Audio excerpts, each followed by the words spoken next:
ನಮಸ್ತೆ ಎಜಿ ನ್ಯೂಸ್ಗೆ ಸ್ವಾಗತ. ಯಾದಗಿರಿ ತಾಲೂಕಿನ ಅರಕೆರೆ ಗ್ರಾಮದಲ್ಲಿ ನಿಜ ಶರಣ ಅಂಬಿಗರ ಚೌಡಯ್ಯನವರ ಮೂರ್ತಿ ಪ್ರತಿಷ್ಠಾಪನೆ ಹಾಗೂ ನೂತನ ದೇವಸ್ಥಾನದ ಲೋಕಾರ್ಪಣೆ ಕಾರ್ಯಕ್ರಮವನ್ನು ಶಾಸಕ ಚೆನ್ನಾರೆಡ್ಡಿ ಪಾಟೀಲ್ ತುನ್ನೂರು ನೆರವೇರಿಸಿದರು. ಕಾರ್ಯಕ್ರಮದಲ್ಲಿ ಮಾತನಾಡಿದ ಶಾಸಕ ಚೆನ್ನಾರೆಡ್ಡಿ ಪಾಟೀಲ್ ತುನ್ನೂರು, 12ನೇ ಶತಮಾನದಲ್ಲಿ ಬಸವಾದಿ ಶರಣರಲ್ಲಿ ನಿಜ ಶರಣರೆಂದು ಖ್ಯಾತರಾದ ಅಂಬಿಗರ ಚೌಡಯ್ಯನವರು ಶ್ರೇಷ್ಠ ವಚನಕಾರರಾಗಿದ್ದರು. ಅವರ ತತ್ವ, ಆದರ್ಶ ಹಾಗೂ ವಚನ ಸಂದೇಶಗಳನ್ನು ಪ್ರತಿಯೊಬ್ಬರು ಕೂಡ ಜೀವನದಲ್ಲಿ ಅಳವಡಿಸಿಕೊಳ್ಳಬೇಕು ಅಂತ ಹೇಳಿದ್ದಾರೆ. ಗ್ರಾಮಸ್ಥರು ಮಹಾನಗರಗಳಿಗೆ ತೆರಳಿ ಕೂಲಿ ಕೆಲಸ ಮಾಡಿ ಹಣ ಸಂಗ್ರಹಿಸುವುದರ ಮೂಲಕ ಹಾಗೂ ಗುಜರಾತ್ ನಿವಾಸಿ ಹನುಮಂತ ಗುಜರಾತ್ ಅವರ ಸಹಕಾರದಿಂದ ಸುಂದರ ದೇವಸ್ಥಾನ ನಿರ್ಮಿಸಿ ಬೃಹತ್ ಅಂಬಿಗರ ಚೌಡಯ್ಯನವರ ಮೂರ್ತಿ ಪ್ರತಿಷ್ಠಾಪಿಸಿರುವುದು ಶ್ಲಾಘನೀಯ ಬೆಳವಣಿಗೆ ಅಂತ ಶಾಸಕ ಹೇಳಿದ್ದಾರೆ. ದೇವಸ್ಥಾನದ ಸ್ವಚ್ಛತೆ ಹಾಗೂ ಸುರಕ್ಷತೆಗೆ ಅಗತ್ಯವಿರುವ ಕಾಂಪೌಂಡ್ ನಿರ್ಮಾಣಕ್ಕೆ ತುರ್ತು ಕ್ರಮ ಕೈಗೊಳ್ಳುವುದಾಗಿ ಭರವಸೆ ನೀಡಿದ ಅವರು, ದೇವಸ್ಥಾನದಲ್ಲಿ ಪೂಜೆಯ ಜೊತೆಗೆ ಶರಣರ ಪೂಜೆಯೂ ಕೂಡ ನಿರಂತರವಾಗಿ ನಡೆಯಬೇಕು ಎಂದಿದ್ದಾರೆ. ಇದೇ ವೇಳೆ ವೇದಿಕೆಯಲ್ಲಿ ಇದ್ದ ಉಮೇಶ್ ಕೆ ಮುದ್ದಾಳ್ ಅವರು ಗ್ರಾಮದಲ್ಲಿ ನಿಜ ಶರಣ ಅಂಬಿಗರ ಚೌಡಯ್ಯನವರ ಸಮುದಾಯ ಭವನ ನಿರ್ಮಾಣಕ್ಕಾಗಿ 25 ಲಕ್ಷ ಅನುದಾನ ಕೊಡುವಂತೆ ಶಾಸಕರಿಗೆ ಮನವಿ ಕೂಡ ಮಾಡಿದರು. ಇದಕ್ಕೆ ಪ್ರತಿಕ್ರಿಯಿಸಿದ ಶಾಸಕ ಚೆನ್ನಾರೆಡ್ಡಿ ಪಾಟೀಲ್ ತುನ್ನೂರು, ಮೊದಲು ದೇವಸ್ಥಾನದ ಕಾಂಪೌಂಡ್ ನಿರ್ಮಾಣ ಪೂರ್ಣಗೊಳಿಸಿ ನಂತರ ಸಮುದಾಯ ಭವನ ನಿರ್ಮಾಣಕ್ಕೆ ಕ್ರಮ ಕೈಗೊಳ್ಳುವುದಾಗಿ ಭರವಸೆ ಕೊಟ್ಟಿದ್ದಾರೆ.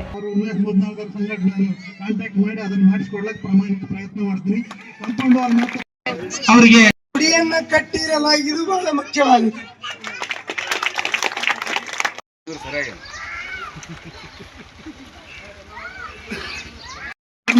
ಆದಷ್ಟು ತೀವ್ರ ಅದನ್ನು ಮಾಡಿಸ್ಕೊಡ್ತೀನಿ. ಮತ್ತೀಗ ಸಮುದಾಯ ಭವನ ಬಗ್ಗೆ ಹೇಳಿದ್ದಾರೆ, ಅದು ಸಮುದಾಯ ಭವನದ ಬಗ್ಗೆ ವಿಚಾರ ಮಾಡಿ ಹಂತವಾಗಿ ಅವರು ಉಮೇಶ್ ಮುದ್ನಾಳ್ಗರ್ ಸಂಘಟನೆ ಕಾಂಟ್ಯಾಕ್ಟ್ ಮಾಡಿ ಅದನ್ನು ಮಾಡಿಸ್ಕೊಡ್ಲಿಕ್ಕೆ ಪ್ರಾಮಾಣಿಕ ಪ್ರಯತ್ನ ಮಾಡ್ತೀನಿ. ಕಂಪೌಂಡ್ ವಾಲ್ ಮಾತ್ರ ಶೀಘ್ರದಲ್ಲಿ ನಮ್ಮವರೆಲ್ಲ ಬರ್ತಿರ್ತಾರೆ, ಸಿದ್ದರಾಮಯ್ಯವರು, ಸ್ವಾಮಿಗಳು ಎಲ್ಲರೂ ಯಾರೇ ಬಂದ್ರು ಅವ್ರ ಸಂಘಟ ಕಾಂಟ್ಯಾಕ್ಟ್ ಮಾಡಿ ಅದನ್ನು ಎಸ್ಟಿಮೇಟ್ ಮಾಡಿಸಿ ಮೊದಲೇ ಇಮಿಡಿಯೇಟ್ ಕಾಂಪೌಂಡ್ ವಾಲ್ ಜರೂರು ಖರ್ಚು ಮಾಡಿ ಇವತ್ತಿಲ್ಲಿ ಗುಡಿ ಮಾಡಿರ್ತಾನ, ನೀವು ಅದಕ್ಕೆ ಸಹಾಯ ಮಾಡಿರ್ತೀರಿ. ಅದಕ್ಕೆ ಎಲ್ಲರಿಗೂ ಹನುಮಂತ ನಾನು ಕೇಳೋದಿಷ್ಟೇ, ದೇವ್ರಿಗೆ ಈಗಾಗಲೇ ಹೇಳಿದ್ದೇನೆ, ಹನುಮಂತನಂತ ಪ್ರತಿ ಊರಲ್ಲಿ 4-8 ಜನ ಹುಟ್ಟಬೇಕು.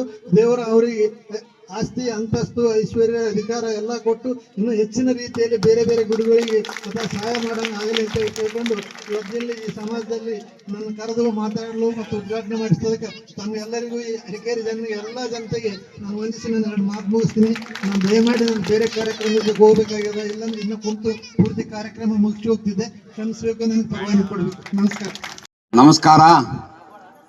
ಯಾದಗಿರಿ ತಾಲೂಕಿನ ಅರಕೆರೆ ಕೆ ಗ್ರಾಮದಲ್ಲಿ ನಾವು ಎಲ್ಲ ಕಡೆ ಅಂಬಿಗರ ಚೌಡಯ್ಯನ ಮೂರ್ತಿಗಳು ಸ್ಥಾಪನೆ ಮಾಡಿದ್ವಿ. ಆದರೆ ಅದಕ್ಕಿಂತ ಒಂದು ಹೆಜ್ಜೆ ಮುಂದೆ ಹೋಗಿ ಇವತ್ತು ಆ ದೇವಸ್ಥಾನದಲ್ಲಿ ಅಂಬಿಗರ ಚೌಡಯ್ಯನ ಮೂರ್ತಿ ಸ್ಥಾಪನೆಗೆ ಮುಂದಾಗಿರ್ತಕ್ಕಂಥದ್ದು ಇದು ಒಳ್ಳೆ ಬೆಳವಣಿಗೆ. ಆಮೇಲೆ ನಾವು ಪ್ರತಿಭಟನೆ ಮಾಡಿದಾಗ ಸಾಕಷ್ಟು ಅವರ ಸರ್ಕಾರದ ವಿರುದ್ಧ, ಸ್ಥಳೀಯರ ವಿರುದ್ಧ ಸ್ಟ್ರೈಕ್ ಮಾಡ್ತೀವಿ. ನಾವು ಸ್ಟ್ರೈಕ್ ಮಾಡಿದಾಗ ನಮ್ಮ ವಿರುದ್ಧ ಯಾರು ಮಾತಾಡಿದಾಗ ನಮ್ಗೆ ಯಾರು ಮಾತಾಡೋದು, ನಾವು ಅಲ್ಲಿ ನೀವು ಹೋಗಿ ನೋಡಿನಪ್ಪ, ಅದು ಏನಾಯ್ತು ಹೇಳೋ ಸಮಸ್ಯೆ ಮಾಡ್ತೀವಿ ಅಂತಕ್ಕಂಥದ್ದು ಹೇಳಿದಕ್ಕಂತ ಇವರೊಬ್ಬರೇ. ಇವತ್ತು ನಮ್ಮ ಅಂಬಿಗರ ಚೌಡಯ್ಯನ ನಿಗಮ ಆಗ್ಬೇಕು, ಅಂಬಿಗರ ಚೌಡಯ್ಯನ ಪೀಠ ಆಗ್ಬೇಕು, ಅಂಬಿಗರ ಚೌಡಯ್ಯನ ಜಾತ್ರೆ ಆಗ್ಬೇಕಂತಕ್ಕಂಥ ವಿಠ್ಠಲರು ಕನಸಿತ್ತು. ಅವ್ರಿದ್ರೆ ನಮ್ಗೆ ಈ ವೇದಿಕೆಗೆ ಅವರೊಬ್ಬರೇ ಕಡಿಮೆ, ಅವರೊಬ್ಬರು ಇದ್ರೆ ನಮ್ಗೆ ಇನ್ನೂ ಬಹಳಷ್ಟು ಶಕ್ತಿ ಬರುತ್ತೋ. ಆದ್ರೆ ಅವರೆಲ್ಲ ಅನಿವಾರ್ಯವಾಗಿ ನೀವು ಶಾಸಕರಿದ್ದು ಇದೊಂದು ಮಾಡ್ತಿರಂತಕ್ಕಂಥದ್ದು ನಂದೊಂದು ಕಳಕಳಿ ಮನವಿ ಅದ. ದಯವಿಟ್ಟು ಇದನ್ನ ಈಡೇರಿಸಿಕೊಡತಕ್ಕಂಥ ಕೆಲಸ ಮಾಡ್ಬೇಕಂತಕ್ಕಂಥದ್ದೇ ನನ್ನ ಮನವಿ. ಕಾರ್ಯಕ್ರಮದಲ್ಲಿ ಉಮೇಶ್ ಕೆ ಮುದ್ದಾಳ್, ಬಸವರಾಜಪ್ಪ ಬಾಗಲಿ, ಹನುಮಂತ ಗುಜರಾತ್, ಭೀಮರಾಯ್ ಗಣಪೂರ್, ನಾರಾಯಣ, ನರಸಪ್ಪ, ಸಿದ್ಲಿಂಗಯ್ಯ ಸ್ವಾಮಿ, ರುದ್ರಗೌಡ, ಸಂಜೀವ್ ಕುಮಾರ್, ಡಾಕ್ಟರ್ ಟಿಡಿ ರಾಜ್, ದೌಲತ್ ಕುರಿ, ಶ್ರೀಶೈಲ್, ನಾಗಪ್ಪ ಪೋತಲ್, ಶಿವಪ್ಪ ಅನಪೂರ್, ಜಗನ್ನಾಥ್, ಲಕ್ಷ್ಮೀಕಾಂತ್, ಸೂರ್ಯಕಾಂತ್ ಸಿದ್ರಾಮ್, ಶಿವಶಂಕರಯ್ಯ ಸ್ವಾಮಿ, ವೆಂಕಟೇಶ್ ಕೋಟಿಮನಿ ಸೇರಿ ಸಮಾಜದ ಬಾಂಧವರು ಉಪಸ್ಥಿತರಿದ್ದರು. Nizamuddin, Yadagiri, AG news.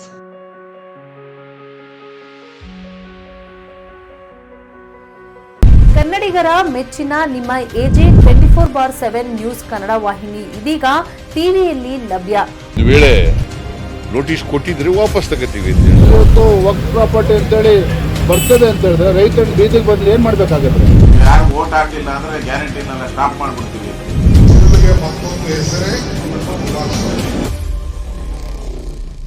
ಕರ್ನಾಟಕ ಮತ್ತು ದೇಶ ವಿದೇಶ 360 ಡಿಗ್ರಿ ಸುದ್ದಿ ಹಾಗೂ ಉತ್ತರ ಕರ್ನಾಟಕ, ಬೆಳಗಾವಿ, ಬಾಗಲಕೋಟೆ, ಧಾರವಾಡ, ಹಾವೇರಿ, ಗದಗ, ಬಿಜಾಪುರ ಜಿಲ್ಲೆಯ ಕ್ಷಣ ಕ್ಷಣದ ವಿವರವನ್ನ ಪಡೆಯುವುದಕ್ಕೆ ಎಜೆ 24/7 ನ್ಯೂಸ್ ಕನ್ನಡ ವಾಹಿನಿಯನ್ನ ಲೈಕ್ ಮಾಡಿ, ವಿಡಿಯೋಗಳನ್ನ ಶೇರ್ ಮಾಡಿ, ಕಮೆಂಟ್ ಮಾಡುವ ಮೂಲಕ ನಮ್ಮ ವಾಹಿನಿಗೆ ಸಹಕಾರ ನೀಡಿ ಮತ್ತು ಚಾನೆಲ್ ಅನ್ನ ಸಬ್ಸ್ಕ್ರೈಬ್ ಮಾಡಿ. ಧನ್ಯವಾದಗಳು.